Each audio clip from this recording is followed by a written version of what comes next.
नमस्कार। तो आज के सेशन में हम यहाँ पे पार्ट 2 करेंगे, जो कि हमारा क्रैश कोर्स चल रहा है इलाहाबाद यूनिवर्सिटी को लेकर के। तो आपको पता ही होगा कि क्रैश कोर्स जो है वो ये जो अभी चल रहा है ये हम हिंदी के लेके चल रहे हैं, ठीक है। तो हिंदी से जितने भी प्रश्न पूछे जाएंगे या फिर पूछे गए हैं उनके यहाँ पे क्रैश कोर्स लाया जा रहा है, ठीक है। और एट द लास्ट में हम यहाँ पे 250 से 300 प्रश्न ऐसे लाएंगे जो कि बार बार आपके एग्ज़ाम में पूछे गए हैं और आपके एग्ज़ाम के पॉइंट ऑफ व्यू से काफ़ी इंपॉर्टेंट है, ठीक है। तो बेसिकली हम यहाँ पे पहले सारे सेगमेंट को हम कंप्लीट करेंगे, फिर एट द लास्ट में एक वीडियो लाएंगे जो कि 2 से ढाई घंटे का होगा। अप्रॉक्सीमेटली उसमें 250 से 300 प्रश्न होंगे, ठीक है। समझा के उसमें से बेकायदे तरीके से समझाएंगे, क्योंकि इलाहाबाद यूनिवर्सिटी एक पैटर्न फॉलो करता है, वो रिपीट क्वेश्चन देता है, ठीक है। तो बड़े आसान से प्रश्न होते हैं। मैं जहाँ पे बोलूँगा मोस्ट इंपॉर्टेंट, मतलब वो चीज़ें पूछी गई हैं और आपको उसको रट लेना है। जैसे कि मैंने इसमें बताया था कि हिंदी साहित्य के इतिहास से प्रश्नों को हम देखेंगे, साथ ही साथ में भाषा विज्ञान, भारतीय काव्यशास्त्र, पाश्चात्य काव्यशास्त्र, आलोचना एवं साहित्य और चिंतन एवं नई दिशाएं। इसी के साथ साथ में जो काल थे, जितने भी काल विभाजन है उनसे महत्वपूर्ण संबंधित जो प्रश्न हैं उनको भी समझने का प्रयास करेंगे, ठीक है। तो ये पार्ट हमारा पहला जो है वो हो चुका है, पार्ट सेकंड हमारा है। तो इसी तरीके से हम यहाँ पे आप अगर साथ देते रहेंगे डेफिनेटली बहुत जल्द ही ये ख़त्म हो जाएगा, कुछ ही दिनों में, ठीक है। 4-5 दिन लगेंगे इसको, आप इसके रिगार्डिंग देखते रहिएगा। तो चलिए स्टार्ट करते हैं। पहला जो हमारा प्रश्न होगा 101 नंबर का पहला प्रश्न कि यहाँ पे पूछा गया है कि देवनागरी लिपि का प्रयोग किस भाषा को लिखने में नहीं होता है।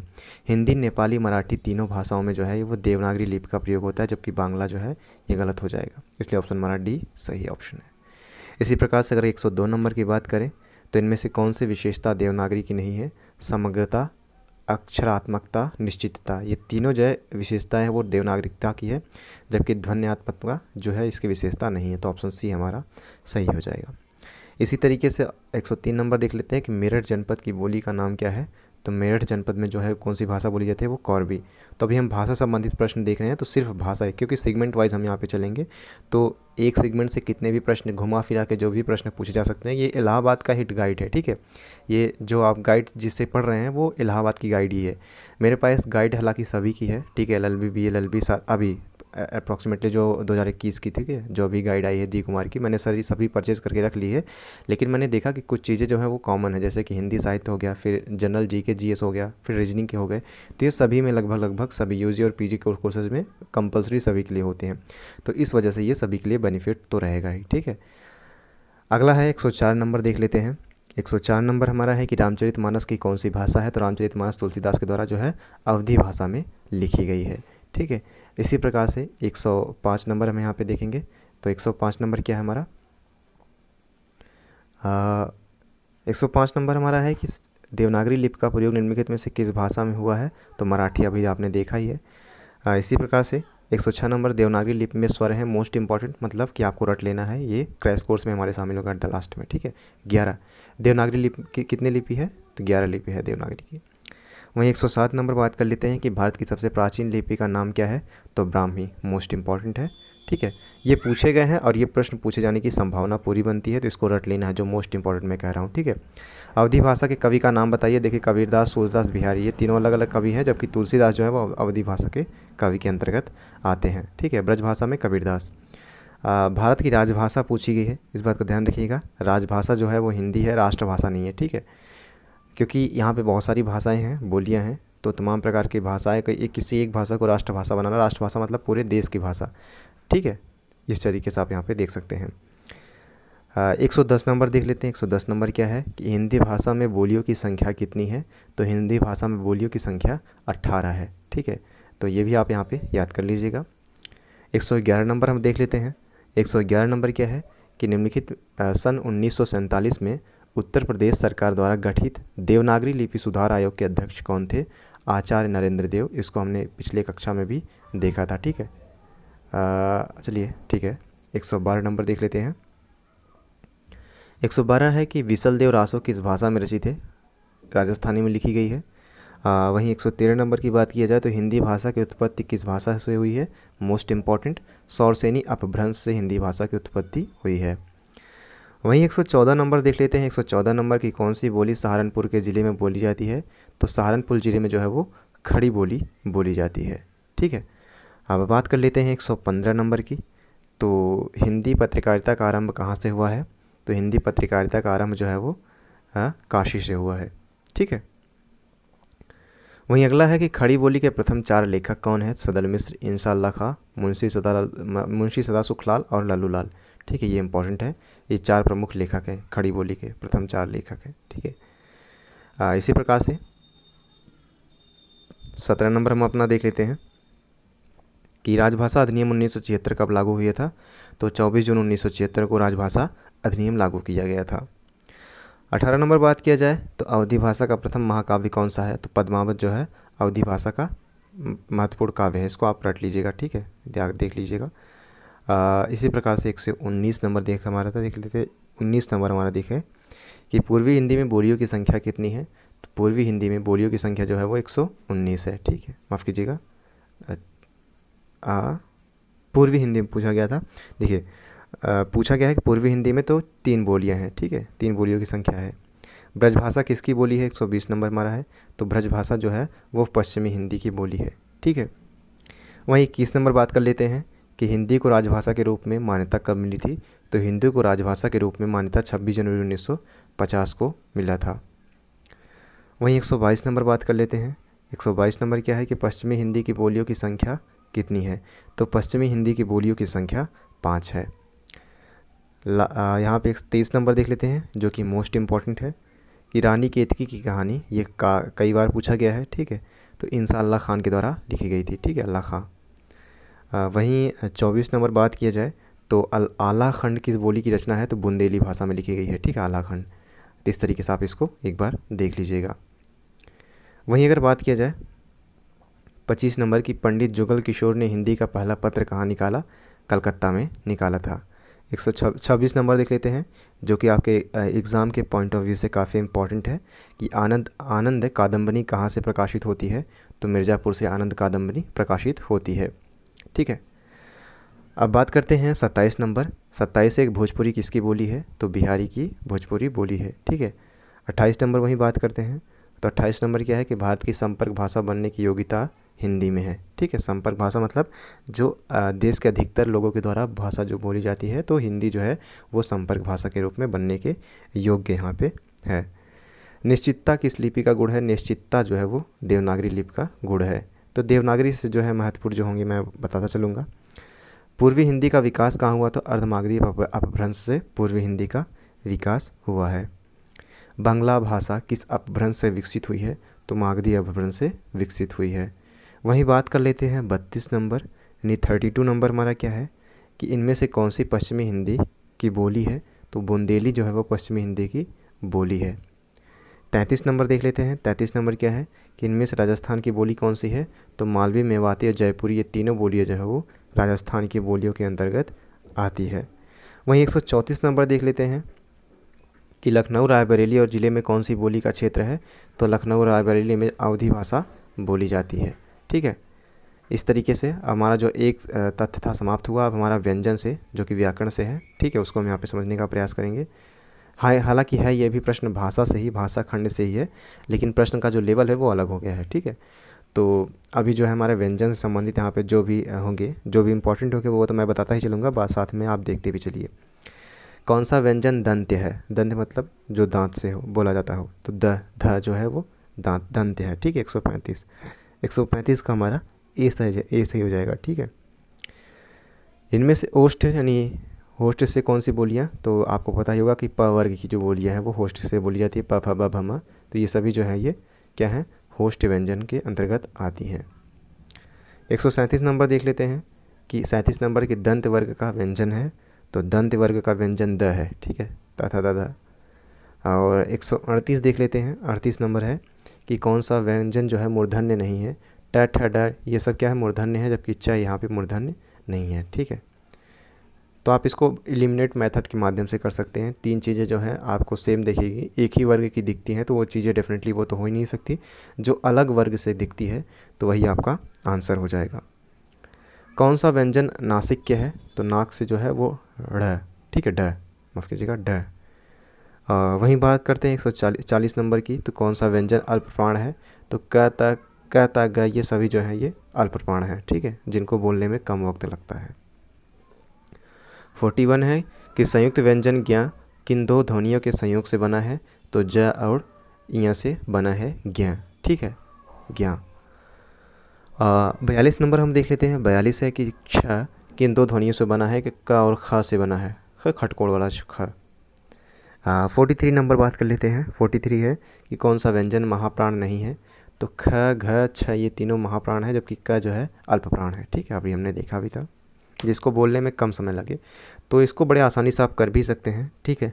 144 है कि कौन सा वर्ण दंत नहीं है, तो त थ द ध आपको पता ही होगा दंत है, जबकि ब इसमें दंत नहीं है, ठीक है, अलग है, अलग वर्ग से है। 45 बात करते हैं, यानी 45 नंबर हमारा प्रश्न है कि इनमें से अल्प प्राण व्यंजन कौन सा है, तो ढ जो है वो अल्प प्राण व्यंजन है, ठीक है। बोल के आप यहाँ पे एक बार प्रैक्टिस कर लीजिएगा, एग्ज़ाम हॉल में अगर ऐसे प्रश्न आते हैं तो बोल के आप प्रैक्टिस कीजिएगा। जिसमें कम वक्त लगेगा वो अल्प प्राण है, जिसमें ज़्यादा वक्त लगता है वो महाप्राण है, व्यंजन है। अब बात करते हैं 46 नंबर की। तो हमारी 46 नंबर यहाँ पे देख लेते हैं कि किस ध्वनि के उच्चारण में नासिका से अधिक मुख से कम और सांस बाहर निकलती है, मुख से कम सांस बाहर निकलती है, तो अनुनासिक, ठीक है। 47 नंबर है। तो जो इम्पोर्टेंट अभी इसमें मुझे कोई भी इम्पोर्टेंट नहीं लगा, तो वो दंत वाला एक बार याद कर लीजिएगा, और होस्ट वाला, ठीक है।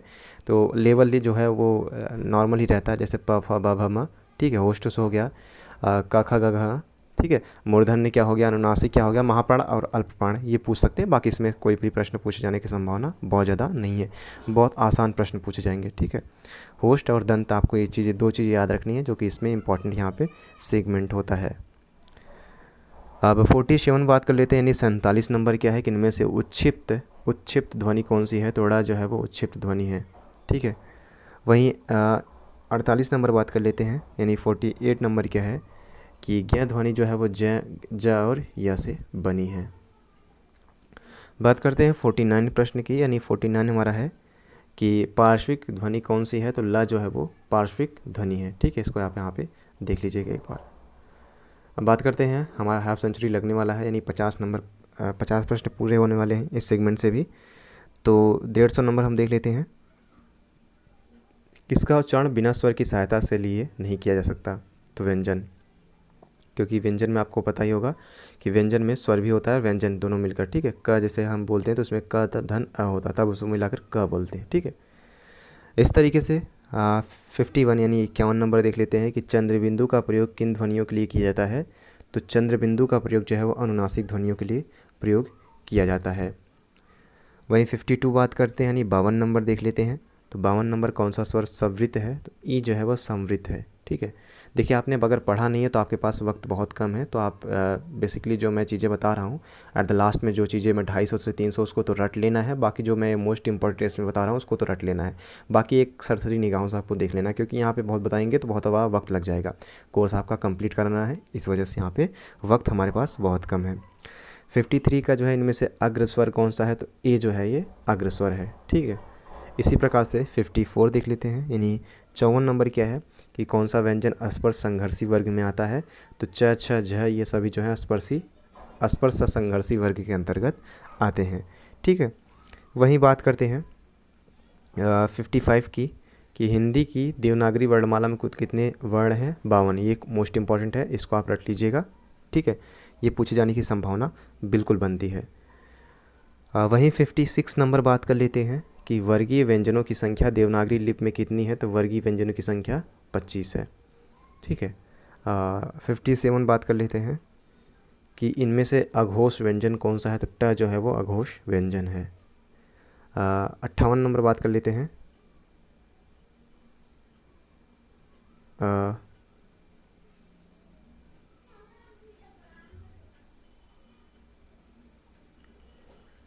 माफ़ कीजिएगा, 58 नंबर हमारा देख लेते हैं। 58 नंबर क्या है कि वह छोटी से छोटी मूल ध्वनि जिसके खंड ना किए जा सकते हैं वह वर्ण कहलाता है। ये काफ़ी इंपॉर्टेंट है, मोस्ट इंपॉर्टेंट, ठीक है। 59 देख लेते हैं, यानी 59 नंबर कि उच्चारण स्थान के आधार पर व्यंजनों के कितने वर्ग हैं, तो 7। इनमें से सघोष को छाटिए, ठीक है, आपको यहाँ पे सघोष को छाटना है, तो ढ जो है ये सघोष व्यंजन है, ठीक है। इसी प्रकार से 61 देखते हैं कि 61 नंबर की त्र जो है ये काफ़ी इंपॉर्टेंट है, त्र ज्ञ, ठीक है, त्र ज्ञ छ ख, ठीक है। इस तरीके से आप इसको एक बार देख लीजिएगा। तो जैसे इसमें इसमें से भी दो ही तीन इंपॉर्टेंट, जैसे ज्ञ हमने देख लिया, ज प्लस ये तो हमने देख लिया था। इसके बाद त्रद हमने देख लिया, त धन र, ठीक है। ये ऐसे इस तरीके से लेवल होता है, ठीक है। इलाहाबाद यूनिवर्सिटी इसी तरीके से प्रश्न जो है वो पूछती है। अभी जब हम सॉल्व करेंगे पेपर 1.5 से 2 घंटे का पेपर जो है वो हम सॉल्व करेंगे साथ में आपने, तो आपको लेवल का पता चल जाएगा कि हाँ जो मैंने कहा था वही सेम जो है प्रश्न वो पूछे गए हैं और वही लेवल रहता है, ठीक है। तो 3-4 साल से वो चीज़ें मैं पढ़ा रहा हूँ, तो वो चीज़ें एक्सपीरियंस हो चुकी है कि हाँ ये लेवल इस तरीके का होता है, ठीक है। तो इसी तरीके से हम देखते हैं 62 नंबर यानी 62 नंबर हम अपना देखेंगे कि इनमें से प्रकम्पित व्यंजन कौन सा है। ये काफ़ी टफ लेवल का है, इसको छोड़ सकते हैं आप यहाँ पे। र जो है प्रकम्पित व्यंजन है, ठीक है। और 63 नंबर हमारा है कि किस व्यंजन को अर्धस्वर कहा जाता है, तो वह को अर्धस्वर कहा जाता है। वहीं 64 नंबर की अगर बात किया जाए तो 64 जो है हमारा कि ह को किस वर्ग में रखेंगे, तो समघर्षी व्यंजन के अंतर्गत जो है वो ह आता है, ठीक है। इसी प्रकार से 65 यानी 65 नंबर यहाँ पे हम अगर बात करें तो दंत वर्ग के अंतर्गत वही चीज़ें हैं, बार बार रिपीट क्वेश्चन है, ठीक है। दंत वर्ग, होस्ट वर्ग, ये जो दो चीज़ें हो आपके याद कर लेनी है। प फ व भ होस्ट हो गया, ठीक है। तथा तथा दंत हो गया, ठीक है। तो तथा तथा एक वर्ग हो गया, जबकि गैस में है तो ऑप्शन गलत हो जाएगा, तो हमारा बी ऑप्शन सही हो जाएगा, ठीक है, क्योंकि ये दंत वर्ग के अंतर्गत नहीं आता है। वहीं अगर 66 की बात करें यानी 66 नंबर की बात करें तो इनमें से कौन सा ऊष्म व्यंजन कौन सा नहीं है, तो कौन सा ऊष्म व्यंजन नहीं है, तो स ख श जो है ये तीनों ऊष्म व्यंजन है, जबकि छ यहाँ पे ऊष्म व्यंजन नहीं है। बात करते हैं 67 की यानी 67 नंबर की, तालव्य व्यंजन छाटिए, तो छ जो है यहाँ पे तालव्य व्यंजन है के अंतर्गत आता है। बात करते हैं 68 की यानी 68 नंबर की, आचार्य किशोरीदास वाजपेयी ने अयोगवाह किसे कहा है, तो अनुस्वार और विसर्ग को आचार्य किशोरीदास वाजपेयी ने अयोगवाह कहा है। मोस्ट इंपॉर्टेंट है, इसको रट लीजिएगा, ठीक है। इसी प्रकार से 169 यानी 69 हम देख लेते हैं कि कौन सा स्वर विवृत है, तो आ जो है वो विवृत स्वर है, ठीक है। 70 नंबर देख लेते हैं यानी 70 नंबर कि कौन सा स्वर अर्ध विवृत है, तो अ जो है अर्ध विवृत है, ठीक है। वहीं पूछा गया है कि लिपि किसे कहते हैं, तो 71 का लिपि किसे कहते हैं, तो लिखित ध्वनि संकेतों को क्या कहते हैं, लिपि कहते हैं, ठीक है। अब बात करते हैं 72 की, तो 72 क्या है कि किस देश के अधिकांश जन समुदाय द्वारा बोली जाने वाली भाषा को क्या कहते हैं, तो किसी देश के अधिकांश जन समुदाय के द्वारा जो भाषा बोली जाती है उसे राष्ट्रभाषा कहते हैं, ठीक है। 73 बात कर लेते हैं कि मैक्स मुलर ने इंडो जर्मनिक नाम किस भाषा परिवार को दिया था, तो मैक्स मुलर ने इंडो जर्मनिक नाम भारोपीय भाषा को दिया था।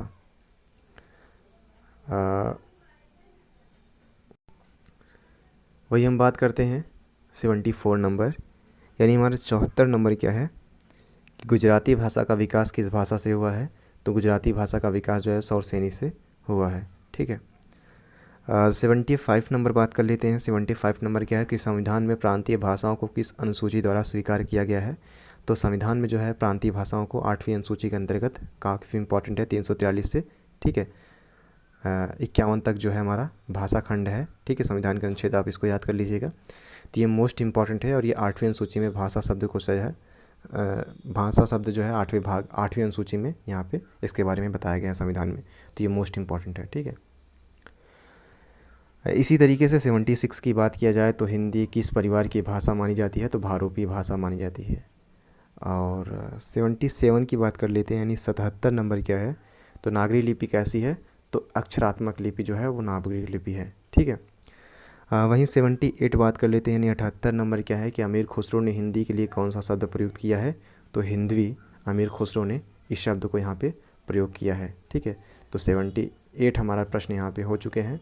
अब 79 यानी 79 पर हम यहाँ पे चलते हैं। तो भारत में हिंदी को संविधान की किस धारा के अंतर्गत राजभाषा घोषित किया गया है, तो 343 फर्स्ट के अंतर्गत धारा जो है इसके अंतर्गत जो है हिंदी को संविधान की राजभाषा के रूप में घोषित किया गया है, ठीक है। तो ऑप्शन हमारा A will be the correct answer, ठीक है। 80 नंबर देख लेते हैं। 80 नंबर क्या है हमारा कि हिंदी भाषा की बोलियों के वर्गीकरण के आधार पर छत्तीसगढ़ी बोली जो है वो पूर्वी हिंदी की बोली के अंतर्गत आती है, ठीक है। 81 हमारा है कि ब्रजभाषा क्या है, वो पश्चिमी हिंदी की भाषा है, ठीक है। और 82 जो है यानी 82 नंबर कि देवनागरी का विकास जो है वो ब्राह्मी से हुआ है। देवनागरी लिपि का जो विकास हुआ है वो ब्राह्मी लिपि से हुआ है, ठीक है। वहीं 84 नंबर बात करते हैं यानी 84 नंबर की देवनागरी लिपि की सबसे बड़ी विशेषता क्या है कि सर्वाधिक वैज्ञानिक लिपि होना और एक ध्वनि के लिए एक संकेत होना, ये देवनागरी लिपि की सबसे बड़ी विशेषता के अंतर्गत आती है। वही 185 की अगर बात किया जाए यानी 185 की इनमें से बिहारी हिंदी का रूप नहीं है। भोजपुरी, मगही, मैथिली ये तीनों बिहारी हिंदी के रूप में आते हैं, जबकि अवधी जो है ये अलग है, ठीक है। अब बात कर लेते हैं 86 नंबर यानी 86 नंबर हमारा क्या है। तो 86 नंबर क्या है कि निम्नलिखित युग्म में से कौन सा युग्म गलत है। जो अवधि है वो पूर्वी हिंदी के अंतर्गत आती है, मोस्ट इंपॉर्टेंट, ठीक है। ये मोस्ट इंपॉर्टेंट है, इसमें से 4 प्रश्न बन सकते हैं बड़े आसानी से। अवधि पूर्वी हिंदी, ठीक जी, सही बात है।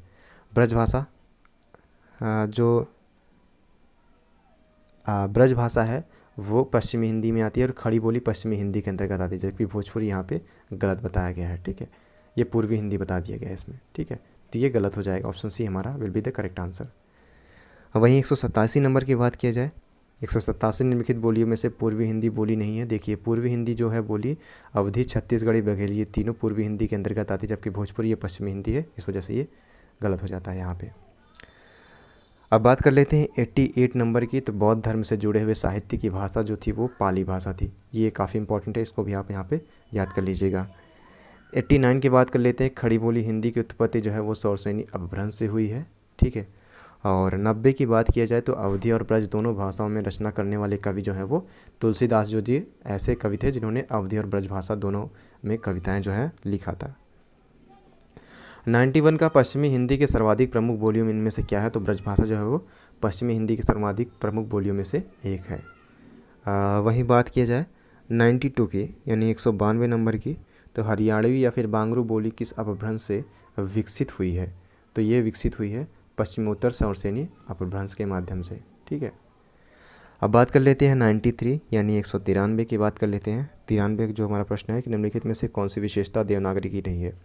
इनमें जैसा उच्चारण होता है वैसा ही लिखा जाता है, देवनागरी की विशेषता के अंतर्गत आता है ये। इसमें एक ध्वनि के लिए एक ही प्रतीक है, सही बात, ठीक है। इस वजह से ये काफ़ी लंबा है, जबकि इंग्लिश में आप देखेंगे तो इसमें कई ध्वनियों के लिए एक ही शब्द यहाँ पर प्रयुक्त होता है। इसके बाद जो है इनमें सिरोरेखा का प्रयोग महत्वपूर्ण है, ठीक है। जो सिरोरेखा जो ऊपर लगाई जाती है इसे सिरोरेखा कहते हैं, ठीक है, ऊपर की तरफ, तो महत्वपूर्ण तो है ही। विकास की दृष्टि से यह लिपि ब्राह्मी एवं खरोष्टी की समकालीन है, नहीं, ये बात गलत है, ठीक है। तो option D will be the correct answer. वहीं 94 नंबर अगर देखा जाए तो नीचे भाषा के 4 विशेषताएं दी गई हैं, इनमें से एक विशेषता गलत है, उस गलत विशेषता को चुनिए। भाषा परिवर्तनशील है, हम देखते आ रहे हैं। भाषा सामाजिक संपत्ति होती है, भाषा अनुकरण द्वारा सीखी जाती है, सही बात है, जबकि भाषा पैतृक संपत्ति नहीं होती है। तो ऑप्शन बी जो होगा हमारा सही हो जाएगा, क्योंकि ये गलत ऑप्शन है, ठीक है, मतलब गलत है। 195 नंबर देख लेते हैं, 95 नंबर देख लेते हैं, यानी 95 95 नंबर देख लेते हैं कि टकसाली भाषा जो है वो परिनिष्ठित भाषा को टकसाली भाषा कहते हैं, ठीक है।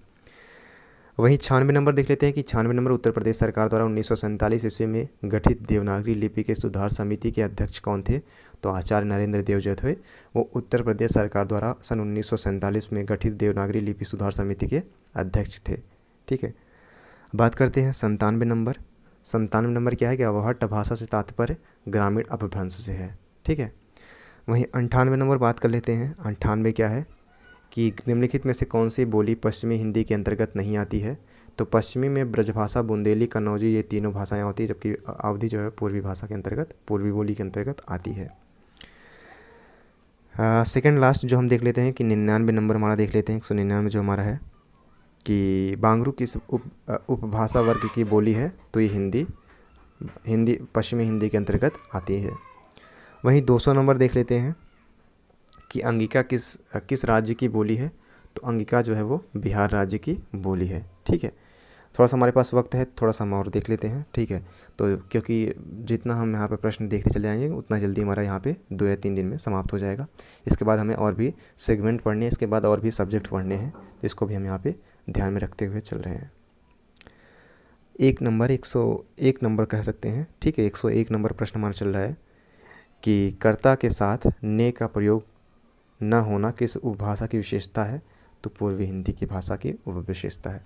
वैसे आप यहाँ पे याद कर लीजिएगा, कर्ता ने कर्म को कर्ण से संप्रदान के लिए अपादान से अलग होने के लिए अधिकरण में पर, ठीक है, संबोधन है अरे, इस तरीके से जो होता है, क्योंकि इससे प्रश्न जो है पूछे जाते हैं। जैसे आपको पूछ लेगा कि राम ने रावण को मारा, इसमें कौन सा है, ठीक है, तो आपने राम ने, ठीक है, तो कर्ता ने, तो इस तरीके से आप यहाँ पे डिफाइन करके प्रश्न जो है पूछ सकते हैं। अभी हम उसको भी यहाँ पे देखेंगे, तो वो इंपॉर्टेंट है। 8-9 चीज़ें हैं जो कि आप उसको याद कर लेंगे तो वहाँ पे 2 से 3 प्रश्न आपके बड़े आसानी से सॉल्व हो जाएंगे। टोटल ओवरऑल जो है आपके 20 से 25 प्रश्न आते हैं, लेकिन एक एक नंबर यहाँ पे मायने रखता है, ठीक है, क्योंकि यूनिवर्सिटी की जब कट ऑफ काउंसलिंग जब होती है तो वहाँ पे बड़ी तकलीफ़ होती है जब वहाँ पे नहीं हो पाता हमारा। वहीं 2 नंबर बात कर लेते हैं कि किस तिथि को हिंदी की राजभाषा बनाने का निर्णय लिया गया था, तो 14 सितंबर 1949 को, ठीक है। वहीं बात करें 103 नंबर की, ठीक है, बघेली, 203 नंबर, यानी हमारा प्रश्न जो है 103 हो गया। तो बघेली बोली का संबंध किस उपभाषा से है, तो पूर्वी हिंदी से है, ठीक है। वहीं बात कर लेते हैं 4 नंबर, ठीक है, तो 4 नंबर क्या है कि अपभ्रंश का वाल्मीकि किसे कहते हैं, स्वयंभू को अपभ्रंश का वाल्मीकि कहते हैं, ये इंपॉर्टेंट है, ठीक है, इसको रट लीजिएगा। 5 नंबर है कि हिंदी का प्रथम व्याकरण लिखने वाले विद्वान कौन है, जोशुआ केटलर।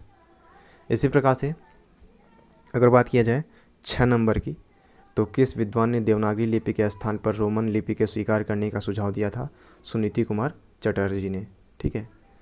वहीं 7 नंबर अगर बात किया जाए तो उकार बहुला बोली मानी जाती है अवधि की, ठीक है। और 8 नंबर देख लेते हैं कि भोजपुरी बोली उत्पत्ति हुई थी मागधी अपभ्रंश से। वही जो कि 9 नंबर है, काफ़ी मोस्ट इम्पॉर्टेंट है कि मगही किस उपभाषा की बोली है, तो बिहारी, ठीक है। 10 नंबर हम बात कर लेते हैं, ठीक है, ग्वालियर की बोली क्या है। यहाँ पे पूछा गया है कि ग्वालियर की बोली क्या है, तो बुंदेली जो है वो ग्वालियर की बोली है।